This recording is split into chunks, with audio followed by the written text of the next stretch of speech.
하나님의 말씀은 누가복음 3장 15절부터 17절 말씀입니다. 백성이 바라고 기다림으로 모든 사람들이 요한을 혹 그리스도신가 심중에 생각하니 요한이 모든 사람에게 대답하여 이르되 나는 물론 너희에게 세례를 베풀거니와 나보다 능력이 많으신 이가 오시나니 나는 그의 신발끈을 풀기도 감당하지 못하겠노라.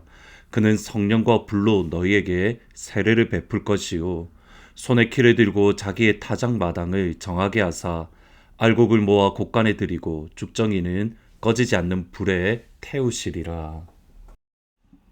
초대교회의 중요한 특징 중에 하나는 찬양입니다. 120년 전후에 비시니아 총독이었던 플리니가 로마 황제에게 편지를 보내면서 참된 그리스도인, 진짜 그리스도인은 예수님을 찬양하는 사람들이다. 그렇게 평가를 하고 있습니다. 성경을 보면 예수님을 찬양하는 찬양이라고 해석되어지는 몇몇 본문들이 있습니다. 그 중에 하나가 빌립보서 2장 5절부터 11절 말씀입니다. 그 가운데 예수님의 마음이 무엇인지, 정확하게는 예수님 안에 있는 것이 무엇인지 우리 예수님을 찬양하는 찬양으로서 2장 5절 6절에 보시면 너희 안에 이 마음을 품으라 곧 그리스도 예수의 마음이니 그는 근본 하나님의 본체시나 하나님과 동등됨을 취할 것으로 여기지 아니하시고, 여기 하나님과 본체다는 이 말은 하나님과 정확하게 동일하시다라는 뜻입니다. 예수님과 하나님은 능력에 있어서, 권능에 있어서, 지혜에 있어서, 존귀에 있어서, 거룩과 영광, 모든 것이 예수님과 하나님은 동등하십니다. 그런데 예수님은 하나님과 동등됨을 취할 것으로 예수님이 여기지 않았다. 여기지 않다는 것은 마음에 품지 않았다라는 의미입니다. 근데 이게 취하다라는 이 헬러 단어는 때로는 폭력까지 사용해서라도 남의 것을 빼앗는 행위, 그러니까 강도의 의미가 그 안에 담겨져 있습니다. 예수님은 하나님과 동등하지만 하나님 아버지의 자리에 오르려고 하지 않았습니다. 이것은 정확하게 아담과 반대되는 모습입니다. 아담은 하나님과 동등하지 않습니다. 아담은 하나님의 피조물입니다. 하나님은 창조주이시고 아담은 피조물이고 단지 하나님의 형상대로 지음을 받았지만 그는 하나님이 아닙니다. 그런데 하나님처럼 될 수 있다는 마귀의 유혹을 받았고 하나님처럼 되려는 그 욕심으로 인해서 선악과를 먹게 되었습니다. 그러니까 하나님이 아닌데 하나님 자리를 넘보았다. 자신의 자리를 지키지 못하고 그 선을 넘었던 겁니다. 자기의 자리를 지킨다는 것, 곧 충성한다는 것이 얼마나 소중하고 중요한가. 아담은 자기 자리를 지키지 못했기 때문에 이 땅 가운데에 죄와 죽음이 들어왔습니다. 세례요한이 경험했던 시험은 어떤 면에서는 아담이 겪었던 것과 비슷합니다. 세례요한은 죄인으로 하여금 회개케 하는 세례를 전파했습니다. 하나님 나라의 복음을, 하나님 나라를 증거했고 회개의 열매가 있어야 된다라고 선언합니다. 그때의 세례요한의 사역은 참 많은 열매들 또는 선한 결과들을 거두었습니다. 15절 말씀해 보시면 백성들이 바라고 기다림으로 모든 사람들이 요한을 혹 그리스도신가 하여 심중에 생각했다.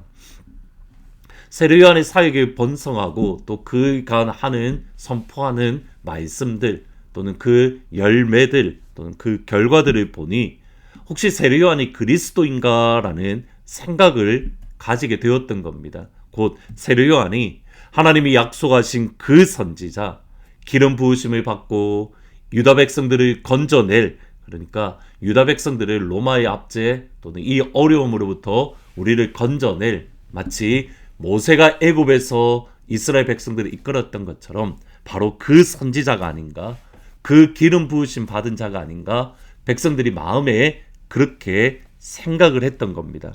그러나 세례요한은 그 선지자도 아니고 그 기름 부으심을 받은 그리스도도 아닙니다. 사람들이 세례 요한을 그리스도신가 라고 할 때에 세례 요한의 입장에서 생각해 보면 예수님의 자리, 하나님의 아들 예수님의 자리를 넘보라는 유혹으로 받아들일 수 있었습니다. 사람들은 그를 그리스도인 줄 알았습니다. 하나님이 주신 자리를 넘어갈 수 있는 유혹이고 위험했던 시간입니다.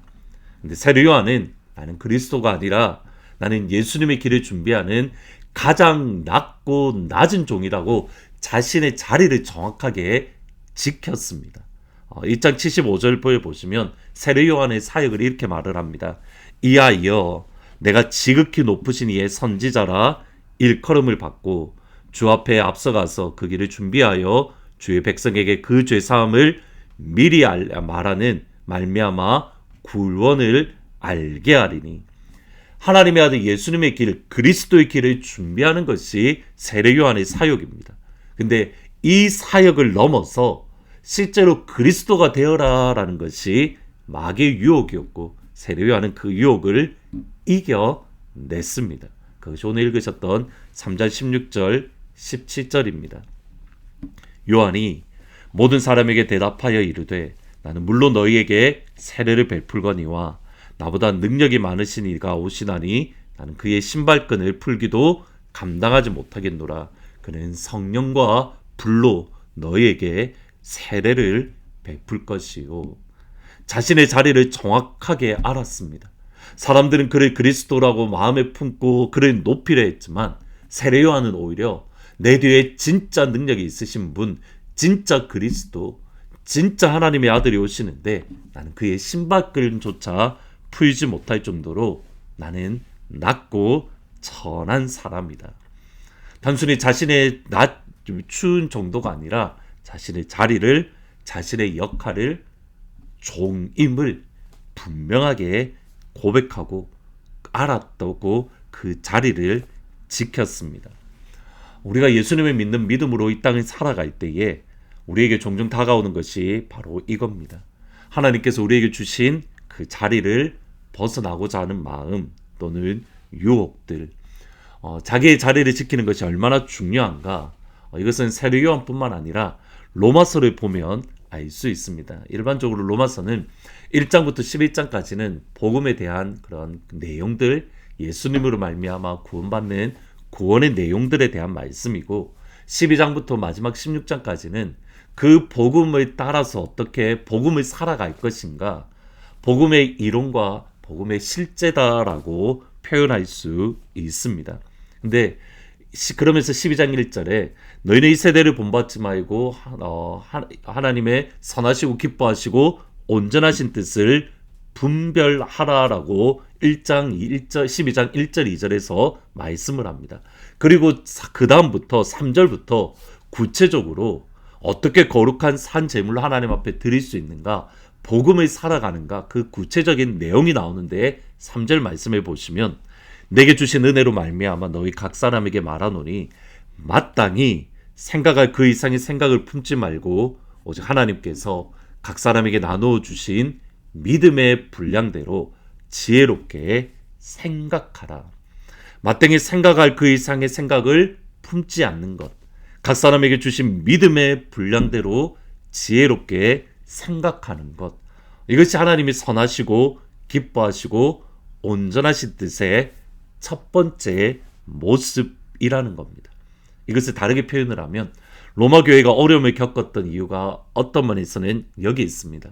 생각할 그 이상의 생각을 품는 것, 주어진 자리, 주어진 선을 지키지 않고 그것을 끊임없이 넘어가려고 하는 것들.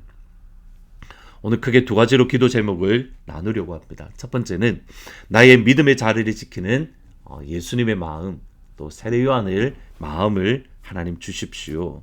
두 번째로는 나를 부르신 부름의 자리에서 충성을 다하게 해 주십시오.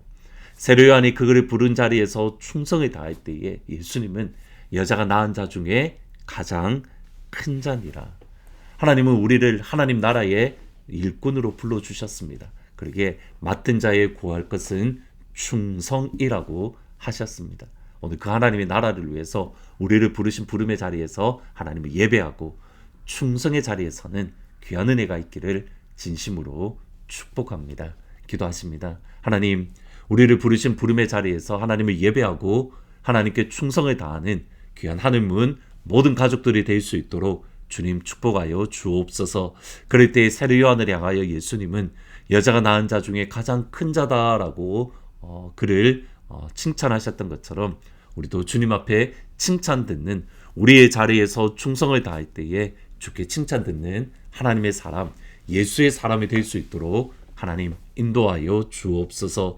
예수님이 서문자 권사님을 치유하십니다. 예수님이 엔젤을 치유합니다. 예수님이 은혜를 치유합니다. 예수님이 지영자매를 치유합니다. 예수님이 이금래 권사님을 치유합니다. 예수님이 안성준 형제를 치유합니다. 예수님이 백은주 집사님을 치유하십니다.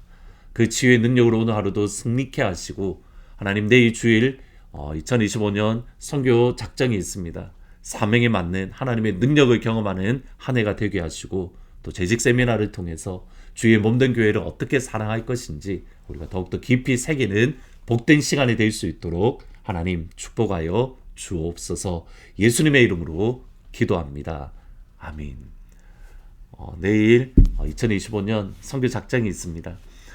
사명에 맞는 능력을 경험하는 복된 한 해, 그러한 한 해가 될 수 있기를 진심으로 축복합니다. 그리고 내일은 1부, 2부 김종필 선교사님이 오셔서 각각 다른 말씀으로 전해주시고, 그리고 1시 30분에 재직 세미나를 가집니다. 이 시간을 통해서 예수님의 몸인 교회를 어떻게 사랑할 수 있는가, 어떻게 그리스도인으로서 하나님 앞에 섬길 수 있는가, 깊은 은혜를 경험하는 복된 시간이 되기를 축복합니다. 오늘 하루도 부르신 자리에서 예배하는 예배자가 되시기를 주의 이름으로 축복합니다. 복의 근원 강림하사 찬송하게 하소서. 한량없이 자비하심 증량할 길 없도다.